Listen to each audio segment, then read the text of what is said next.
Yo, salut Mugi, voilà, c'est Chapeau de Page, j'espère que vous allez bien. On se retrouve aujourd'hui pour la review du chapitre 369 de Toriko qui enfin va voir l'apparition de God. Enfin, on va voir à quoi il ressemble. Qu'est-ce que c'est, voilà, tout simplement la définition de God et surtout l'aspect et l'apparence de God. Alors je vous avoue qu'au début, je pensais que c'était simplement un ingrédient, enfin voilà, un ingrédient très très rare qu'il fallait peut-être, voilà, pouvoir, peut-être que c'était un immense amas de quelque chose et qu'il fallait pouvoir le tailler ou pouvoir le cuisiner d'une certaine manière, alors que non, c'est bien un ingrédient vivant et c'est bien une grenouille comparée à, enfin voilà, comparé à tout ce qu'on disait à la fin du chapitre précédent. Enfin, on avait moi, en tout cas, je m'en doutais un petit peu, je l'avais déjà dit que je me disais, punaise, mais en fait, ça ressemble un petit peu à une grenouille, le haut de sa tête. Et puis au final, ça va se vérifier, même si c'était plus des têtards au début, puis qu'après, voilà, comme vous l'avez vu dans le chapitre, enfin, c'est tout un amas de têtards qui va commencer à jaillir du sol. Donc, pareil, on voit que toute la surface de la tête est en train de se refroidir, sauf l'endroit donc, où God a été ressuscité. Donc, comme quoi, il a dû peut-être puiser toute l'énergie du noyau terrestre pour pouvoir arriver à revenir, même que toutes les créatures du monde entier, enfin, du monde gourmet, du monde autorico, sont en train de poser leur regard en direction de la zone 2 et puis de l'endroit l'endroit où tout simplement God a décidé de réapparaître. Pareil donc avec Midora pardon, avec Joa et puis Neo Acacia, donc voilà qui vont se mettre en route. Alors Neo Acacia aussi qui déclare père, voilà, père prépare-toi à mettre en route, donc il parle bien entendu au nitro bleu qui a un Nitros bleu pardon qui est avec lui, donc qui est un des plus importants, père, si je dis pas de bêtises. Alors il y avait aussi Atom qui était présent, alors je sais pas s'il l'a bouffé ou s'il veut tout simplement pas qu'il il se rende avec lui à cet endroit-là. Enfin voilà, j'ai trouvé ça assez surprenant qu'il parle pas d'Atom, ou alors que l'auteur a jugé important de le préciser, mais quand même il était encore présent, c'était le dernier malheureusement, enfin que Jiro n'avait pas pu éclater parce qu'entre temps justement Neo Acacia est arrivé. D'ailleurs j'aurais une petite question à vous par rapport à Neo Acacia à la fin de ce chapitre, bon certains doivent peut-être s'en douter, mais bon, enfin, c'est quand même assez intéressant. Ce sera un peu aussi le sondage de ce chapitre. Je sais pas si je le ferai à chaque fois, mais là, il y a quand même matière à débattre. Bref. Donc on retourne du côté de God, donc voilà, qui est en train un petit peu, donc à la base c'est sorti sous des formes de plusieurs petits têtards qui commencent un petit peu à léviter en l'air. Au début, on a eu un gros qui avec une sorte d'anneau de Saturne qui est un petit peu en train de tourner en gravitation et qui attire donc tous les autres têtards qui vont être amenés à sortir de terre, donc ils sont pas forcément très très gros au début. Puis au final, ça a formé un énorme amas en fait voilà, ils vont tous se regrouper dans un énorme bloc et ça a formé donc un putain de gros crapaud et donc voilà qui sera pas peut-être, il est pas forcément hyper imposant. Enfin là, c'est pas Héraclès non plus, mais quand même, il est assez balèze. Enfin voilà, il est quand même assez grand, assez mastoc et assez impressionnant. Et puis voilà, enfin même Toriko et tout, enfin tout le monde est un petit peu choqué. Putain quoi, God, c'est une grenouille et tout. Et ouais, donc Gigi, donc le Nitros rouge, voilà, petite piqûre de rappel, donc qui nous apprend quand même deux, trois éléments, deux, trois informations assez intéressantes donc sur God, comme quoi il réapparaît donc tous les 100 ans sur Terre, et qu'à chaque fois donc qu'il réapparaît, donc ça cause un petit peu voilà, là où lui il réapparaît, donc il y a une forte concentration de chaleur, et que dans tout le reste de la Terre, donc ça devient assez gelé, enfin un petit peu comme une ère glaciaire, mais que c'est pas cette ère glaciaire qui cause la mort de toutes les espèces qui sont vivantes à ce moment-là, voilà, vu que les espèces dans le monde autorico se renouvellent logiquement tous les 100 ans, non, il explique simplement que c'est God qui en est la cause. Et comme il l'explique lui-même, tout part de Sunter, donc voilà, notre ingrédient du complet d'Acacia, donc peut-être on aura l'occasion d'en reparler, de revoir un petit peu plus en détail tout ça par rapport à la suite, justement, si God est vaincu, et que donc tout retourne à God. Donc voilà, que tout retourne à God, c'est-à-dire que tout, tout être vivant donc voilà, est ingurgité et retourne tout simplement à God, voilà, et est bouffé par God, ce qui permet donc après à un nouveau cycle de se déclencher, voilà, parce que je pense pas qu'il fasse tout à fait comme Neo au point de tout bouffer sans rien laisser, sans pouvoir permettre simplement la régénération et à permettre donc à Mère Nature de pouvoir refaire son travail, à pouvoir donc de se régénérer, si vous voulez. Si on poussait aussi ça, si vous voulez, le cycle peut se faire, je pense, avec God, mais pas avec Neo. Voilà, avec Neo vraiment qui bouffe tout, enfin qui bouffe limite les planètes. Mais bon, voilà, avec God, ça va pas, ça va être un petit peu, ça va être un petit peu la même chose, comme on va le voir dans ce chapitre-là. Et surtout, point final important de Gigi qui nous précise qu'il avait jamais vu God, voilà, à sa taille, à une taille aussi imposante, et comme il le qualifie, donc il a atteint donc son stade mature. Donc est-ce que c'est sa dernière réapparition, enfin sa réapparition ultime, et qu'après, donc s'il arrive à le terrasser, il réapparaîtra plus jamais, et que voilà, on pourra enfin être débarrassé de ce bestiau, enfin voilà, vraiment pour qu'on puisse l'éradiquer, parce que comme il le qualifie lui-même, il avait vu que des têtards, enfin voilà, vraiment la première forme qu'on avait vue de God. Alors peut-être qu'elle était déjà présente aussi dans les années précédentes, mais que simplement en fait sous forme de tétard, mais qui s'étaient pas tous amassés en forme voilà de grosses grenouilles, ou alors lui Gigi donc il a juste vu les tétards, il avait pas vu donc cette forme là qui était aussi présente. Enfin voilà, faudra voir, même si je pense que c'est la première fois donc que God prend une forme aussi imposante avec cet amas vraiment de tétards pour former donc cette grosse grenouille. Et comme on va le voir donc il y avait après voilà un peu plus en détail avec les pouvoirs de God littéralement, donc qui va un petit peu scruter tout le groupe de Noéo qui sont présents, donc voilà Toriko et puis tous les quatre rois, Komatsu, Aimaru et puis toute la clique qui est présente, donc voilà il va vraiment directement les fixer, puis après leur balancer un énorme coup de langue, alors que sa langue elle est longue, enfin voilà, c'est vraiment peu dire.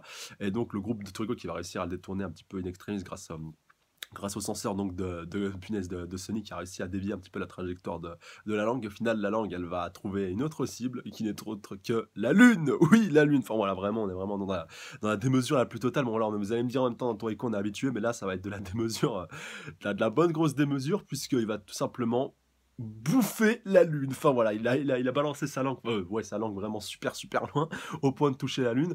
Il va un petit peu se tirer comme un petit peu comme un élastique, qui va un petit peu remonter jusqu'à la source qu'il a touché avec sa langue. Et puis voilà, il va la bouffer littéralement sans trop forcer. Enfin voilà, cet énorme amas de roches. Enfin voilà, cette énorme planète sans vie. En final, tu te demandes qu'est-ce qu'il espère récupérer comme nutriment pour bouffer la lune. Et bonne question, est-ce que vous pensez que Neo, je vais souvent vous faire le parallèle. Enfin voilà, de toute façon, maintenant, je peux vous le dire, ça va être la question finale, je vous la rappellerai quand même un petit peu maintenant.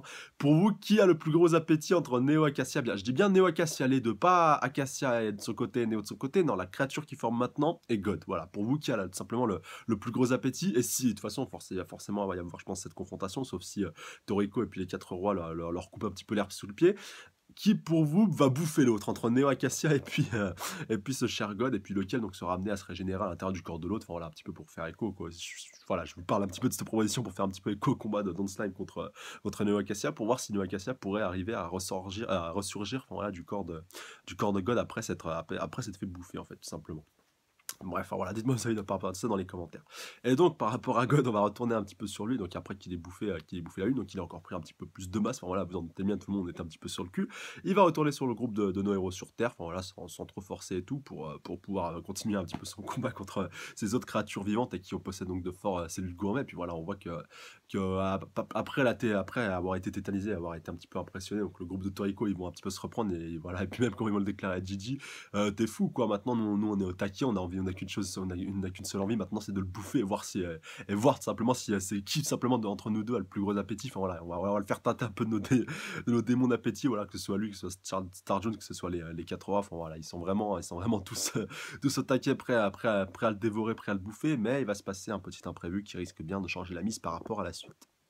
En effet, dans un premier temps, déjà, Imaru va se faire un petit peu projeter. Donc, je rappelle, le boss des Chevaliers Gourmets, pour ceux qui n'y arriveraient pas encore une fois à se le remettre. Donc, avec la God, punaise, la langue de God, pardon, qui va vraiment se planter dans la terre. Donc, vraiment comme un piqué qui va un petit peu donc faire projeter Imaru, vu il va être un petit peu se retrouver juste à côté de l'impact et se reprojeter un petit peu au loin. D'ailleurs, je crois que c'est Branchi qui va intervenir, qui dit, de toute façon, je m'en occupe et tout. Enfin, on le voit pas vraiment clairement, vu qu'on le voit un petit peu on voit un petit peu la silhouette de la personne partir, mais vu qu'on le voit pas trop dans le chapitre, ça doit être forcément, je pense, lui. Et puis, dans un premier temps, je pensais que c'était au taquet, voilà, au taquet, vous l'appelez comme vous voulez, le pote d'enfance donc de Komatsu, voilà, son pote un petit peu cuisinier qui avait bossé un peu pour la Gourmet Corp et puis qui était un petit peu revenu sur ses pas grâce à Buranchi. Il y a déjà quelques chapitres, mais bon, de toute façon, on le verra juste la case d'après, donc ça peut pas être au taquet, donc je pense plus que c'est Buranchi. Et surtout, voilà, dans un premier temps, après Aimaru qui s'est fait projeter, ça en a, voilà, le fait de détourner un petit peu l'attention, ça a permis à God de capturer notre pauvre petit Komatsu qui va se faire bouffer littéralement tout cru, voilà, par cet enfoiré de God, voilà, même Toriko et puis Otake, voilà, donc les deux amis de Matsu, l'un de longue date et puis l'autre un peu plus récent, mais bon, avec des liens un petit peu indéfectibles avec ce cher Toriko.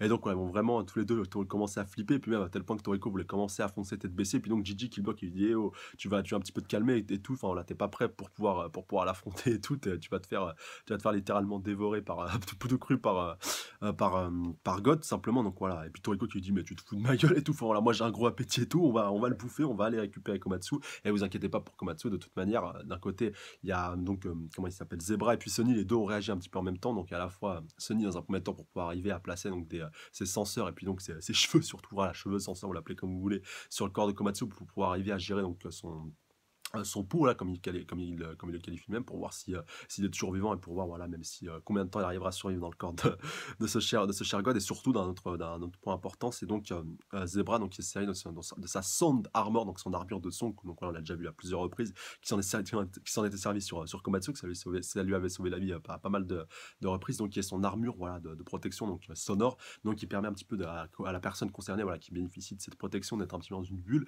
et donc de pas être affecté par tout ce qui se passe un petit peu à l'extérieur et pareil, Zebra peut arriver à contrôler, voir l'efficacité et l'opacité de sa bulle et de son armure grâce à son sonar, en fait, simplement grâce à son pouvoir du son. Et puis bon, plus avec le poud qui est jaugé par Sony, voilà, maintenant ils savent que Komatsu est toujours vivant et donc ils peuvent ça va à peu près le situer dans le corps de God. Mais je pense aussi que ça aura son impact par rapport à la suite, le fait que Komatsu se retrouve à l'intérieur de God. Mais ça, j'y reviendrai encore une fois en fin de review. De toute façon, ne vous inquiétez pas, on y est presque. Donc juste pour, voilà, pour clôturer cette review, donc on a la résolution donc, de Toriko et puis tous les autres gourmet hunters, voilà, enfin, des 4 rois, encore une fois, je le répète à chaque fois, qui sont vraiment résolus et prêts à en découdre avec lui, prêts à le bouffer. De toute façon, Joa et puis Neo Acacia vont pas tarder non plus, je pense, à se pointer, à aller rejoindre le champ de bataille avec les derniers Nitros. De toute façon, on verra tout ça. Je pense qu'on aura vraiment la concentration massive de tous les, le gros gratin pour vraiment le gros final de Toriko, de toute façon, qui ne fait plus aucun doute maintenant. Enfin, ça va vraiment être clôturé encore plus par la dernière page. Et donc, par cette résolution ferme, de pouvoir aller bouffer God et de simplement lui montrer de quels appétits ils sont faits, comme le déclare Toriko.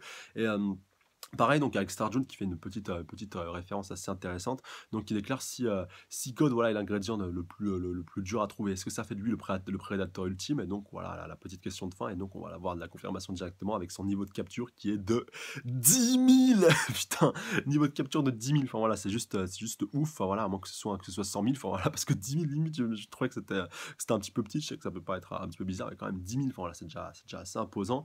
Et le doute que ça va être dur, et puis donc voilà, avec vraiment cet arc, et puis voilà, comme on l'a déjà vu il y a plusieurs fois dans Toriko pour les arcs précédents, avec le menu, voilà, qui apparaît. Donc voilà, je pense que là c'est vraiment le menu ultime, donc avec cet arc de God qui va débuter, enfin qui commence en fait officiellement maintenant dans ce chapitre là, mais là qui est vraiment officiellement débuter et puis démarrer, puis on aura l'occasion de voir comment tout ça évoluera, bien entendu, par rapport à la suite dans les prochains chapitres. Donc maintenant on va arriver à ma théorie, et puis par rapport enfin surtout aussi à mon sondage. Donc le sondage, je vous le répète maintenant pour ceux qui ne seraient qui ont pas tilté.